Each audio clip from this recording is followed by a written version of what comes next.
हे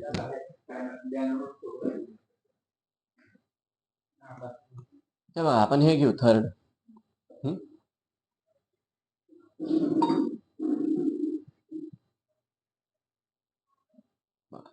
टायपिंगची सुरुवात B3 पासून सुरू करू. B3 म्हणजे इथे B3 दिसतंय आपल्याला.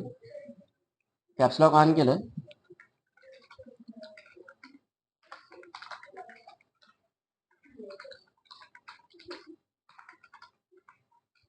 एंटर दाबायचं. एंटर. त्याच्यानंतर 4th रो एम्प्टी आहे, ब्लँक सोडून द्या. 5th रो मध्ये कॅप्स लॉकला बंद करतो. सिरियल लिंब नाही ना, सगळं कॅपिटल नाही आहे ते.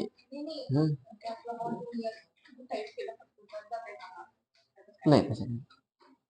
इथं गॅप आहे बघा, हे लक्षात घ्या. नाही तर चुकणार, ते अर्धा मार्क जाते.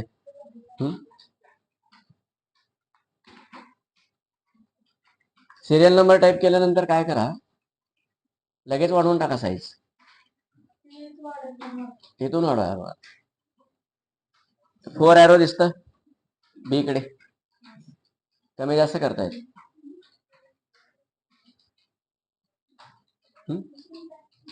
आपण एक्सेल मध्ये शिकले की नेम ऑफ डिस्ट्रिक्ट टाईप करा.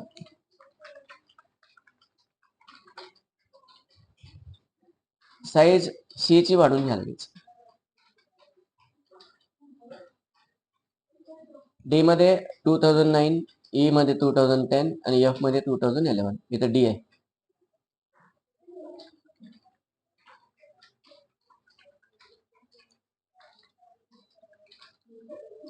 झालं. आता सध्या बघा कसं झालंय, टेबल छोटं आहे, टायटल मोठं झाले. तसं नको. इथून सिलेक्ट करा. तिन्ही मिळून कुठल्या तर एकाचा साईज वाढवा, तिन्हीची साईज वाढते. एक्झाम मध्ये डी, ई, एफ हे तिन्हीचे साईज सेम पाहिजे. काय साईज फरक असलं तर त्याचे मार्क कट होते. मग बघा की अजून पण थोडस जास्त वाढवू आपण. म्हणजे आता काय झालं, आतून इथं बघा, इथं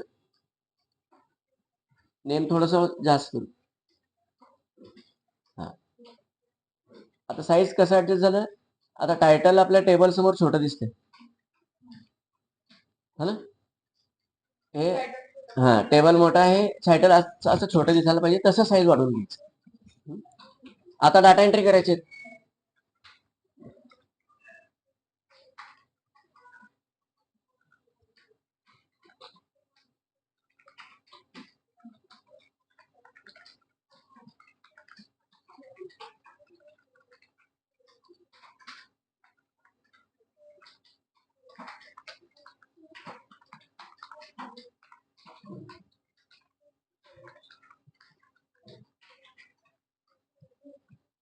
बर, आता हे 2,800 हे आपल्याला टाईप करायचं आहे.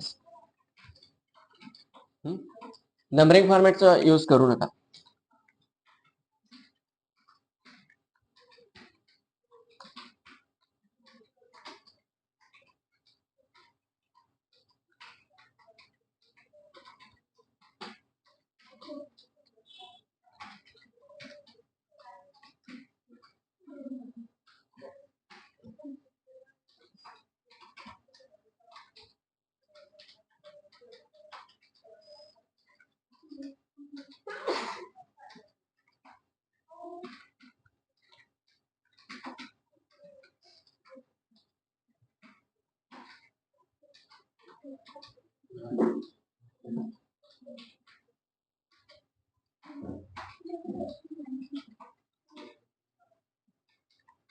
Last one.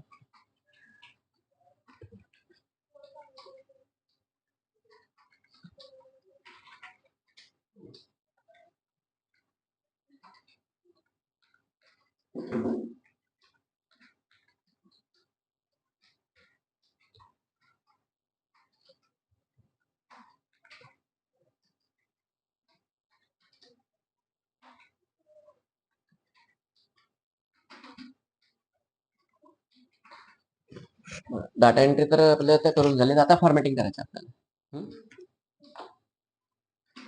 हे जे टायटल आहे B C D E F पर्यंतच घ्यायचं, जी वगैरे ऍडिशनल घ्यायचं ना.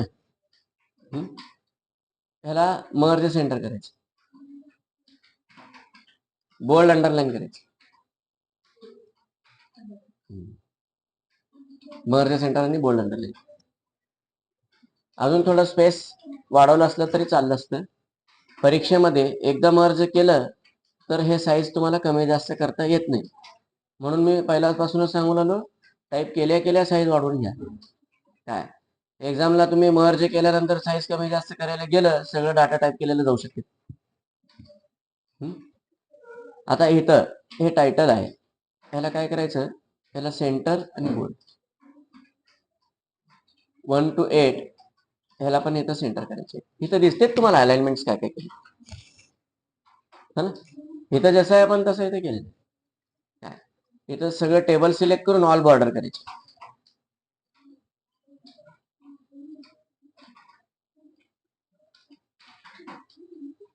मग टायटल पासून पूर्ण टेबल कम्प्लीट सिलेक्ट करायचे, मिडल अलाइनमेंटला क्लिक करायचं. म्हणजे थोडं हाईट मध्ये काय होतं ते मिडल लाईन. एवढं सगळं झाल्यानंतर वेळ जर असला आपल्यापाशी, एक 5-10 मिनिट शिल्लक असेल, प्रत्येक शब्द जे आहेत स्पेलिंग चेकिंग करून घ्यायचे. काय म्हणजे तुम्हाला जरी मिस्टेक्स करेक्शन केले त्याचे वाचतील ना मार्क तुमचे. एक त्यात अहमदनगर, सोलापूर, सांगली, सातारा, लातूर हे सगळे नंबरचे सगळे चेक करून घ्यायचे आहेत. सगळं झाल्यानंतर सबमिट करायचं.